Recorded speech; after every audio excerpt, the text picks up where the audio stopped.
지난번에 학생부 문서의 특성에 대해서 말씀을 드렸습니다. 학생부란 문서는 여러 한 교사가 아니라 여러 교사가 모여서 작성을 합니다. 만약에 한 교사가 한 사람의 학생을 대상으로 하여 관찰을 하게 된다면 내용이 주관적이 될 것입니다. 그러나 여러 교사가 관찰을 했기 때문에 드러난 사항은 상대적으로 객관성을 갖게 돼 있습니다.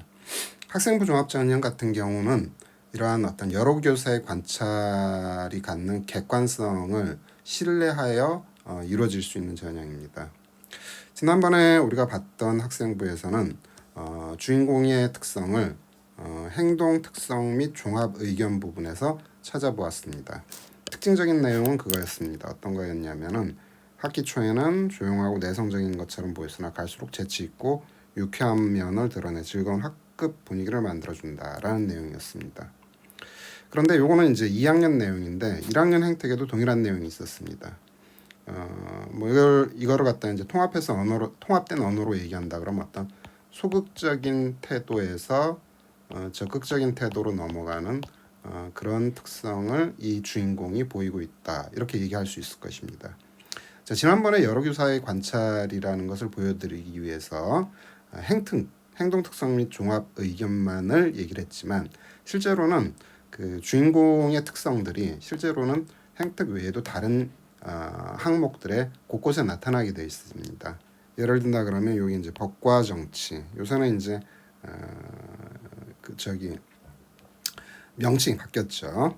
자, 여기도 보면은 1학기에는 대답 또는 발표를 잘 하지 않는 등 소극적인 모습을 보여주었으나 점차 달라지면서 2학기에는 질문에 즉각적으로 답하려 노력하고 수업에도 적극적으로 참여하는 변화된 모습을 보여주었다라는 내용이 나와 있어요.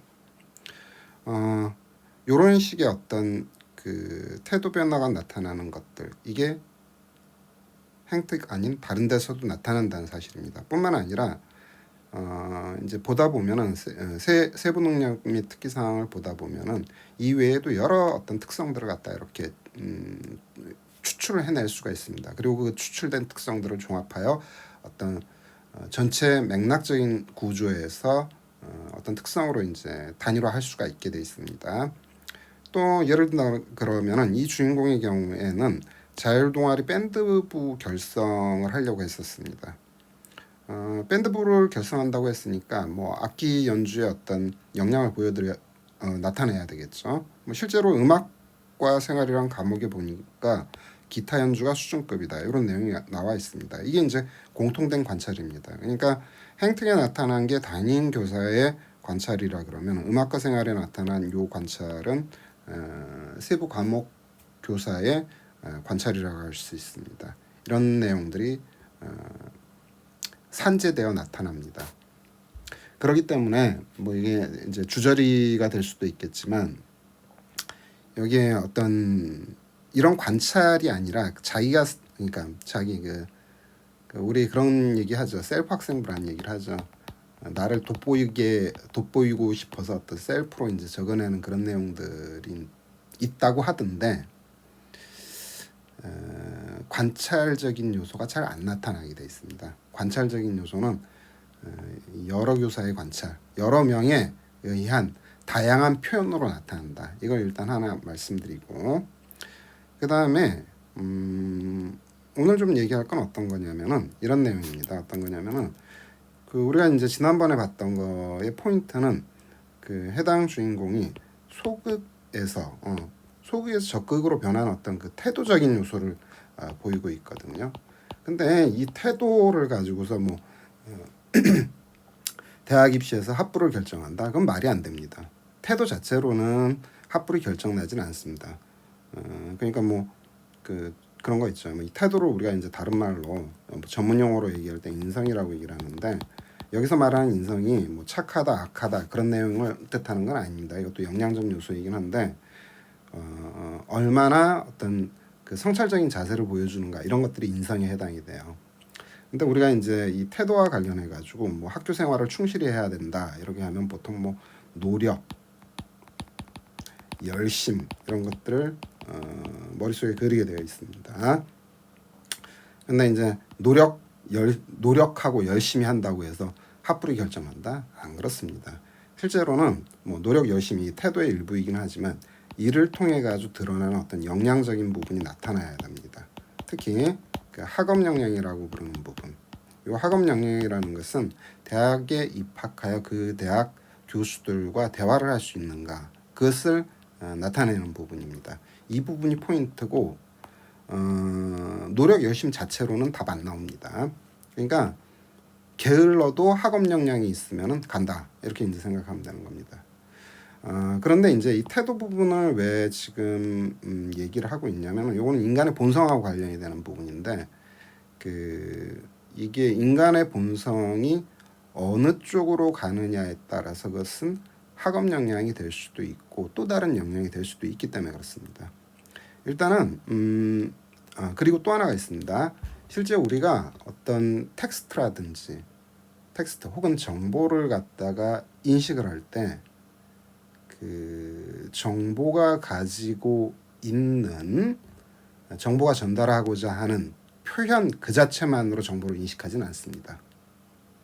자, 요거는 뭐 기회 있으면 따로 얘기를 하도록 하고, 일단은 그 우리 케이스로 한정해서 계속 얘기를 하도록 하겠습니다.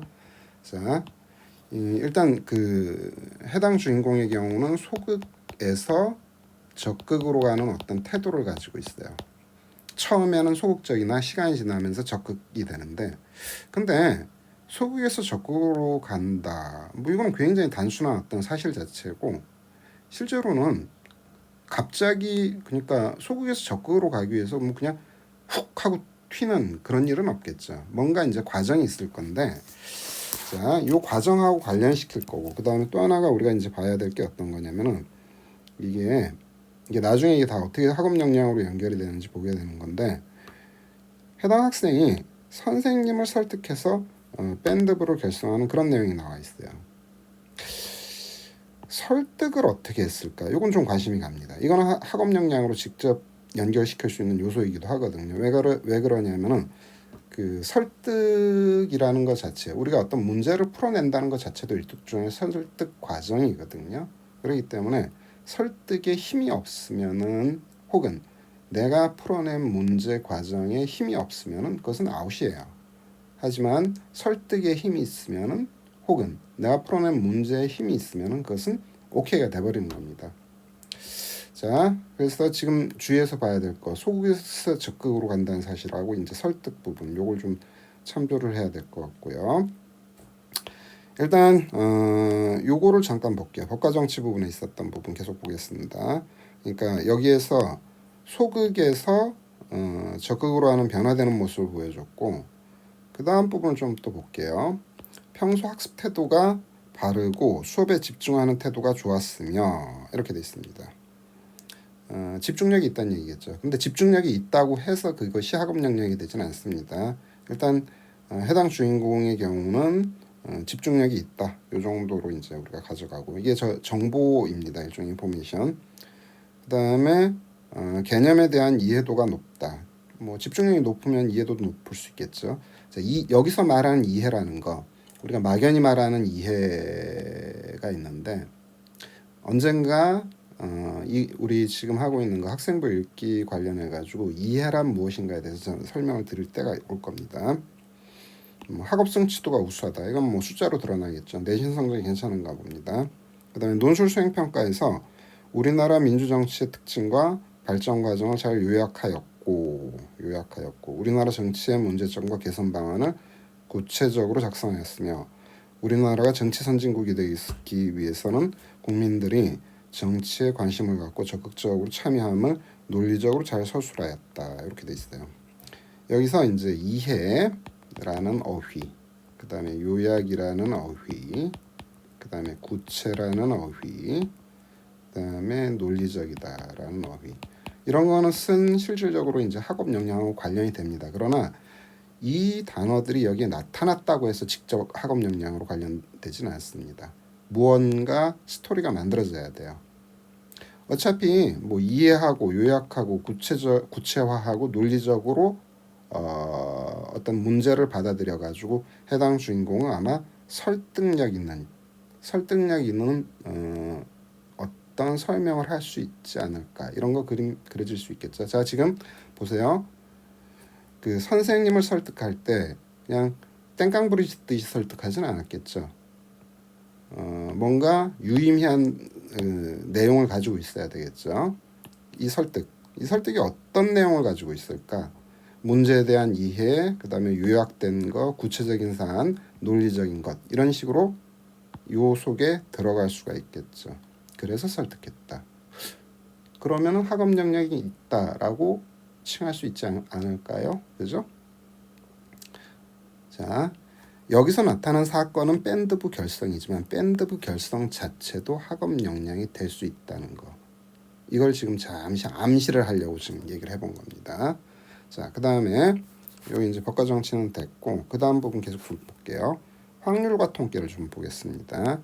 모든 활동의 조장으로 책임감 있게 활동을 합니다. 다른 친구들에 비해서 분석적 사고력과 문제풀이 능력이 뛰어나다. 요거는 이제 어떤 이 주인공과 함께 모든 활동을 한 다른 대상들과 비교를 해버린 거예요. 상대적으로 분석적 사고력과 문제풀이 능력이 뛰어나다, 이렇게 이제 얘기를 했어요. 그다음에 그런데 분석적 사고력이 뛰어나다라는 말로 그래, 너는 분석적 사고력이 뛰어나라고 읽는 사람이 받아들이진 않습니다. 너 진짜로 분석적이냐, 이걸 보려고 할 겁니다. 그런데 그 다음에 이런 말이 나와 있어요. 복잡한 문제를 여러 단계로 나누어 해결하기에 능하고, 분석적이구나, 이렇게 받아들일 수 있는 거예요. 분석이란 말은 뭐죠? 나누어 보는 것을 말하는 것입니다. 그 다음에 본인의 과제를 해결한 뒤 모든 친구들을 꼼꼼하게 챙깁니다. 꼼꼼. 분석을 하려면 꼼꼼해야 됩니다. 뿐만 아니라 본인의 과제를 해결한 뒤 모든 친구들을 챙긴다 해서 다른 친구들에 비해서 문제 해결 스피드가 빠르다는 얘기겠죠. 자, 그게 뭐죠? 다른 친구들에 비해서, 이렇게 여기에 같은 언어가 되어버립니다. 그 다음에 수학에 대한 기초가 부족해서 수학을 포기하려는 친구들에게 자상함으로 모둠 활동에 참여할 수 있도록 이끌었다. 모둠 친구들이 부족한 부분이 계산력인지 이해 능력인지를 세심하게 살펴 친구들의 실력에 맞게 설명을 해주었다. 자, 해당 학생의 특성에 대해 가지고, 해당 주인공의 특성에 대해서 우리가 소극에서 적극으로 변화하는 태도를 보이더라, 이랬습니다. 근데 소극에서 소극이란 단어와 적극이란 단어만 있으면 마치 계단을 뛰어오르듯이 훅 하고 올라가는 그런 느낌이에요. 이렇게 이제 확 뛰어, 양자역학적인 도약인데, 근데 우리의 삶이란 건 실제적으로 그런 일이 일어나지는 않겠죠. 어떤 거냐면 중간에 어떤 무슨 과정이 있고 그걸 통해서 이제 도약을 하게 되는 거거든요. 그러니까 최종적인 결과물을 두고 우리가 도약이라고 칭하게 돼 있는데, 자, 이 주인공은 뭐를 하냐면은 모든 친구들의 부족한 부분이 계산력인지 이해 능력인지를 세심하게 살핀다고 하고 있습니다. 친구들을 살핀다. 그 다음에 친구들을 살핀다. 자, 보세요. 이렇게 얘기하면은 이야기 구조가 나올 것 같습니다. 어떤 거냐면 해당 주인공은 학기 초에는 소극적인 태도를 갖습니다. 소극적이에요. 자, 그리고 학기 중에는 무엇을 하느냐? 중간에 사람들을 세심하게 살핍니다. 그러니까 친구들을 세심하게 살피는 것, 이렇게 우리가 생각할 수가 있겠죠. 그러니까 요 중간 과정으로서 살핌이 들어갈 수가 있어요. 살피다 보면은 친구가 부족한 부분이 계산력인지 이해 능력인지를 파악할 수가 있게 돼 있어요. 그리고 뭐라죠? 친구의 실력에 맞게 설명을 해줄 것이다, 이렇게 얘기할 수 있겠네요. 살핀 다음에 어떤 해결할 방안을 알려주는 것이다, 이렇게 얘기할 수 있겠네요. 그러고 나면 어떻게 되는 거죠? 설명하라는 그 순간이 뭐가 될까? 그건 적극이 돼버리는 거야. 오케이? 자, 이해가 되시죠? 그러면은 해당 주인공은 아마 밴드부 결성도 그렇게 요런 어떤 루틴을 밟았지 않을까 추정할 수가 있습니다. 즉, 선생님을 설득을 했는데 어떻게 했느냐? 선생님을 살폈을 거예요. 그러면서 어떤 해결 방안을 내놨는데 그 해결 방안의 내용이 논리적이고 구체적이고 그 다음에 또 뭐였죠? 앞에 뭐 요약이란 것 자체가 뭐냐면은 뭐라고 하죠? 그 굉장히 핵심적인 단어를 의미하는 거거든요. 그러니까 핵심을 찌르는 그런 형태의 어떤 설득을 했을 것입니다. 자, 그러다 보니까 힘 있는 논리가 만들어졌기 때문에 밴드부가 결성이 됐어요. 마찬가지로 모둠 친구들에 대해서도 뭐냐면 어떤 그 핵심적인 거. 자, 너는 지금 계산력이 부족하구나. 너는 이해 능력이 부족하구나. 그러면 핵심적인 사항은 바로 요거야 하면서 실력에 맞게 설명을 해줬다라고 이해할 수가 있을 것입니다. 그런데 더 나아가서 생각해 봅시다. 이 부분은 지금 이렇게 설명한 부분은 어떤 대인관계에 관한 내용입니다. 근데 해당 주인공이 대인관계에서만 이런 태도를 보여줬을까요? 그렇지 않을 것입니다. 아마 해당 주인공은 대인관계뿐 아니라 실제 그가 학업에서 마주치게 되는 어떤 그 문제라든가 개념이라든가 이런 것들도 이와 같은 방식으로 바라봤을 것입니다. 처음에는 살피고 그 다음에는 그 살핀 내용들을 갖다가 구체화하고 그 다음에 핵심을 요약해 보기도 하고 그리고 논리적인 스토리를 만들어 보기도 하면서 그 개념이 무엇에 맞는 것인가 그 개념이 가지고 있는 성질이 무엇인가를 아마 궁구했을 것입니다. 그래가면서 자신의 이해를 높였을 거예요. 근데 그렇게 살피려면 어떻게 해야 되느냐? 나누어 볼 줄 알아야 됩니다. 복잡한 문제를 나누어 볼 줄 알아야 됩니다. 친구들을 나누어 보듯이 볼 줄 알아야 되는 겁니다. 이해가 되시죠? 자, 이러다 보니까 지금 우리가 뭘 하고 있죠? 어떤 설득 관련된 거에 대한 대인관계를 얘기하고 있었는데 결과적으로 이게 학업이 돼버리네요. 즉, 이 주인공의 어떤 그 학업 학습 방법론이 여기 다 나와 있는 겁니다. 자, 그 다음에 더 나아가 그는 이렇게 친구들의 실력에 맞게 설명을 해주었을 뿐 아니라 그 과정에서 설명을 해주는 자신도 학습 내용에 대한 깊이 있는 이해를 할 수 있게 되었고 수업 태도가 변화한 친구들을 보면서 뿌듯함을 느낀다고 합니다. 성취감을 느끼고 있는 거네요.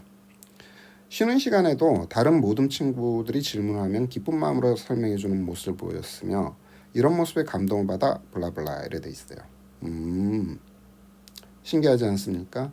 그냥 대인관계적인 태도로 알았던 것이 알고 보니까 학업 역량이 될 수가 있네요. 더 나아가 이 부분은 1학년 내용인데 사회 내용을 좀 볼게요.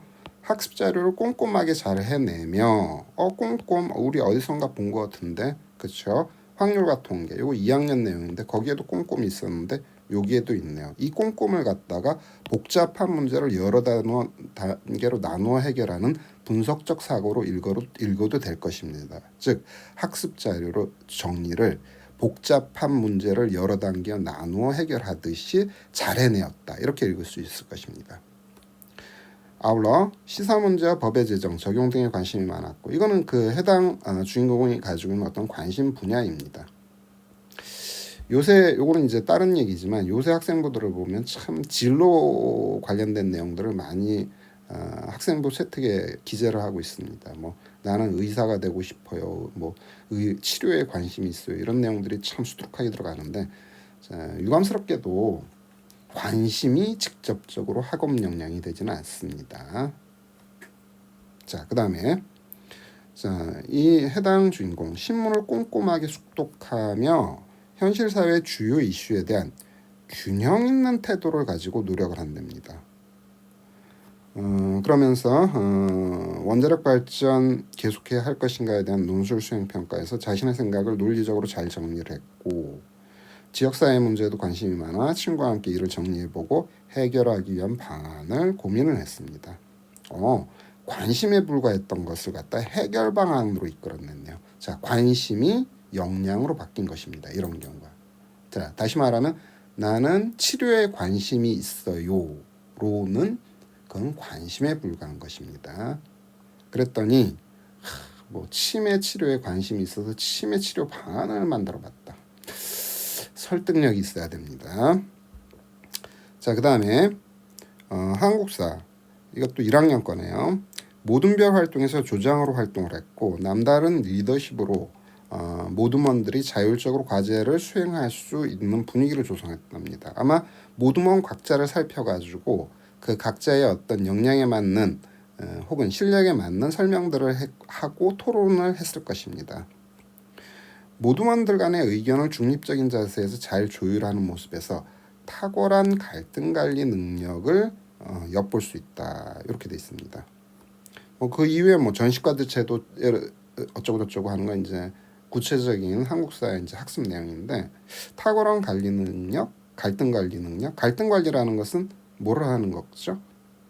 어떤 나누어진 어떤 의견을 갖다 균형을 잡아버리는 것이라고 하겠죠. 균형 있는 태도. 한국사에서 탁월한 갈등 관리 능력이라고 한국사 교사께서 이렇게 관찰했는데, 그것은 알고 봤더니 사회교사가 말한 균형 있는 태도랑 관련이 되겠는데요. 그죠? 그런데 이 갈등 관리, 균형, 이게 의미하는 바가 뭘까? 한 번 더 생각해 봐야 합니다. 그러니까 갈등 관리 균형, 이게 그냥 단순하게 균형이 있었구나, 갈등 관리 있었구나, 뭐 이 정도로만 보는 게 아니라 학업 역량으로서 이게 어떠한 내용을 함축하고 있는가, 이걸 파악해야 됩니다. 해당 주인공의 경우에 이런 부분들이 있습니다. 앞에서 이미 얘기했지만 어떤 논리적이다 이런 얘기를 하고 있는데, 그러니까 논리란 단어만 가지고 너는 이 주인공은 논리적이다 이렇게 판단하지는 않습니다. 논리가 제대로 된 논리가 만들어지려면 균형이 필요합니다. 그러니까 어떤 빛과 어둠 혹은